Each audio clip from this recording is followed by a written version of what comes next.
अगला मुख्य चुनाव आयुक्त कौन होगा? इस सवाल से ज्यादा बड़ा सवाल यह है कि मुख्य चुनाव आयुक्त चुना कैसे जाएगा। क्या सुप्रीम कोर्ट सरकार के फैसले को मान लेगा या फिर उस पर चाबुक चलाएगा, या सरकार और सुप्रीम कोर्ट एक बार फिर आमने सामने आ जाएंगे? ये सवाल हर किसी के जहन में उठ रहा है। क्यों उठ रहा है, इसे ही समझने की कोशिश करेंगे इस स्पेशल रिपोर्ट में। नमस्कार, मैं हूं अंशिता।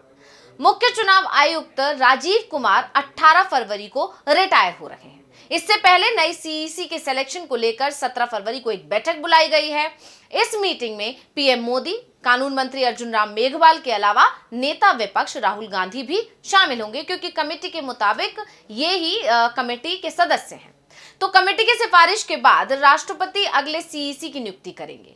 अब तक सबसे सीनियर चुनाव आयुक्त को सीईसी के रूप में ही प्रमोट किया जाता रहा है। राजीव कुमार के बाद ज्ञानेश कुमार सबसे सीनियर ईसी हैं, इसलिए और उनका कार्यकाल जो है वो 26 जनवरी 2029 तक है।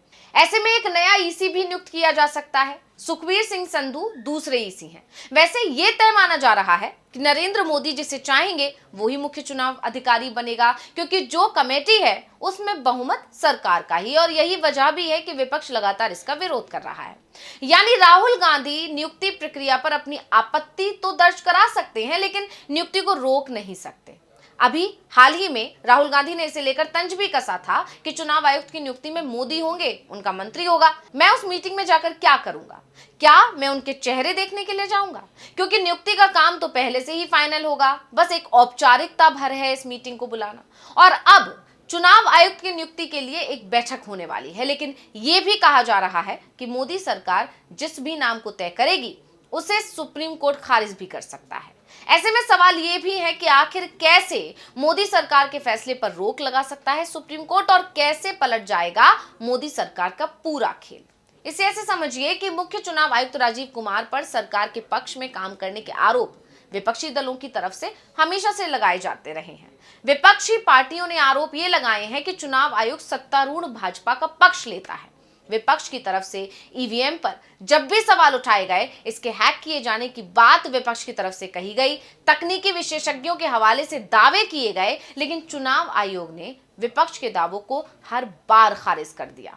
विपक्ष का यह भी दावा था कि राजीव कुमार ये बात तो कह रहे हैं कि ईवीएम को हैक नहीं किया जा सकता, लेकिन मशीन की जांच कराने को तैयार नहीं है। और इसके अलावा वोटर टर्नआउट के आंकड़े जारी करने में देरी को लेकर भी चुनाव आयोग की आलोचना हुई। फॉर्म 17C को लेकर भी राजीव कुमार पर विपक्ष ने तीखे हमले किए। दिल्ली चुनाव से कुछ दिन पहले आम आदमी पार्टी के संयोजक अरविंद केजरीवाल ने कहा था कि चुनाव आयोग ने भाजपा के सामने आत्मसमर्पण कर दिया है। केजरीवाल ने दिल्ली चुनाव में पार्टी और उनकी हार के पीछे राजीव कुमार और केंद्र सरकार की मिलीभगत का भी आरोप लगाया था। ऐसे में एक बात तो साफ है कि मुख्य चुनाव अधिकारी का काम बेहद चुनौतीपूर्ण होता है। राजीव कुमार से पहले जो सीईसी बने, उन पर भी सत्ता पक्ष के समर्थन में काम करने के आरोप लगाए गए थे। लेकिन जिस तरह से राजीव कुमार का कार्यकाल सवालों के घेरे में रहा है, उससे उनकी छवि जरूर सरकार के दबाव में काम करने वाले अधिकारी की बनी है। केजरीवाल ने तो यहां तक कह दिया था कि राजीव कुमार को मोदी सरकार की तरफ से रिटायरमेंट प्लान दे दिया गया है। उन्हें या तो किसी राज्य का राज्यपाल बनाया जा सकता है या कुछ और बड़ी जिम्मेदारी सौंपी जा सकती है। ऐसे में विपक्ष का दावा है कि मोदी सरकार ऐसे मुख्य चुनाव आयुक्त की नियुक्ति करेगी जो राजीव कुमार की विरासत को ही आगे बढ़ाएगा। यानी जैसे राजीव कुमार काम करते थे, वो भी उसी तरह मोदी सरकार के लिए काम करेगा। लेकिन विपक्ष को इस मामले में सुप्रीम कोर्ट से बड़ी उम्मीदें हैं। दरअसल चुनाव आयुक्त को नियुक्ति करने वाली समिति को सुप्रीम कोर्ट में चुनौती दी गई है, और मामले की सुनवाई 12 फरवरी को पहले होनी थी, लेकिन केस लिस्ट नहीं हुआ था। तब वरिष्ठ वकील प्रशांत भूषण ने जस्टिस सूर्यकांत और जस्टिस एन कोटेश्वर सिंह की बेंच के सामने मामला उठाया था। प्रशांत भूषण ने कहा था कि सीईसी राजीव कुमार 18 फरवरी को रिटायर हो रहे हैं। ऐसे में सरकार नए सीईसी की नियुक्ति कर सकती है, इसलिए कोर्ट इस पर जल्द सुनवाई करे। और इस पर कोर्ट ने 19 फरवरी की तारीख देते हुए कहा था कि इस बीच कुछ भी होता है तो वो अदालत के फैसले के अधीन होगा, इसलिए चिंता की कोई बात ही नहीं है। यानी 17 फरवरी को सरकार नए मुख्य चुनाव आयुक्त की नियुक्ति कर भी देती है या एक और चुनाव आयुक्त नियुक्त कर देती है, तो भी उसकी नियुक्ति पर एक तरह से रोक ही रहेगी। सुप्रीम कोर्ट ने अगर मोदी सरकार के बनाए पैनल को रद्द कर दिया तो फिर नए पैनल चुनाव आयुक्तों की नियुक्ति करेगा। दरअसल मोदी सरकार से यह सवाल भी किया जा रहा है कि जब सुप्रीम कोर्ट में 19 फरवरी को सुनवाई होनी है तो आखिर उसे जल्दबाजी क्या है। 2 दिन अगर चुनाव आयुक्तों की नियुक्ति की प्रक्रिया को टाल दिया जाए तो कोई नुकसान नहीं होना है, क्योंकि देश में फिलहाल कोई चुनाव ही नहीं है। अब जो अगला चुनाव है वो बिहार विधानसभा का चुनाव है, जो इस साल के आखिर में यानी कि नवंबर में होना है, और इससे पहले किसी और राज्य में चुनाव फिलहाल नहीं है। ऐसे में अगर सुप्रीम कोर्ट का फैसला पहले आ जाता तो उसके बाद नए चुनाव आयुक्त और मुख्य चुनाव आयुक्त की नियुक्ति सरकार करती तो उस पर किसी तरह का संदेह नहीं रहता। अब जरा ये पूरा मामला समझ लेते हैं। दरअसल ये पूरा मामला मुख्य चुनाव आयुक्त और चुनाव आयुक्तों की नियुक्ति को लेकर बनाए गए कानून को लेकर है, क्योंकि सुप्रीम कोर्ट की तरफ से पहले सीईसी और ईसी की नियुक्ति के लिए एक पैनल बनाया गया था।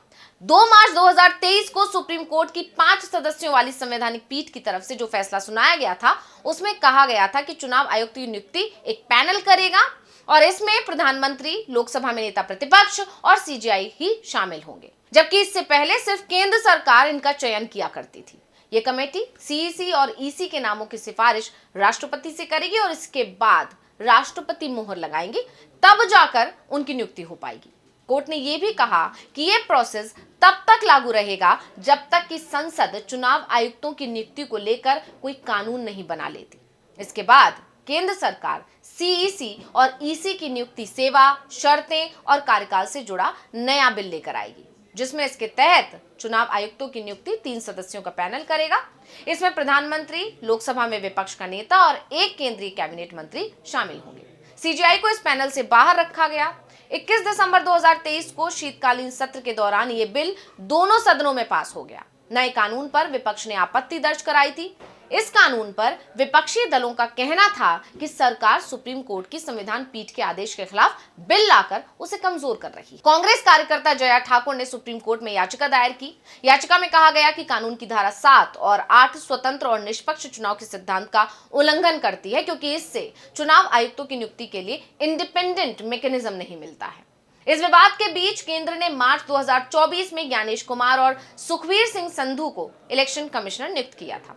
वैसे सुप्रीम कोर्ट ने कमेटी बनाई थी, उससे पहले तो मुख्य चुनाव आयुक्त की नियुक्ति के लिए कोई नियम कानून ही नहीं था। सरकार अपनी मर्जी के अनुसार ही इनकी नियुक्ति कर देती थी। वैसे अब एक बात तो साफ हो गई है कि जो भी नियुक्ति होगी वो मामला सुप्रीम कोर्ट जरूर पहुंचेगा। कहा जाए तो पहुंच भी गया है। अब सभी की निगाहें 19 फरवरी को सुप्रीम कोर्ट में होने वाली सुनवाई पर है। अगर कोर्ट ने सरकार के पैनल को मंजूरी दी तो जो नाम 17 फरवरी को तय हो जाएगा वो ही नियुक्ति मानी जाएगी, और नहीं की तो सुप्रीम कोर्ट की तरफ से जो बनाया गया है पुराना पैनल, जिसमें कैबिनेट मंत्री की जगह फिर से सीजेआई को शामिल किया गया है, उन्हें दोबारा कर दिया जाएगा। वो पैनल ही नए मुख्य चुनाव आयुक्त और चुनाव आयुक्त की नियुक्ति करेगा, और इस तरह से जो भी नाम पर फैसला सरकार करेगी वो खारिज हो जाएगा। तो रिपोर्ट आपको कैसी लगी हमें कमेंट करके अपनी राय जरूर दीजिएगा। इसी के साथ मुझे दीजिए इजाजत। देखते रहिए टीवी लाइव। नमस्कार।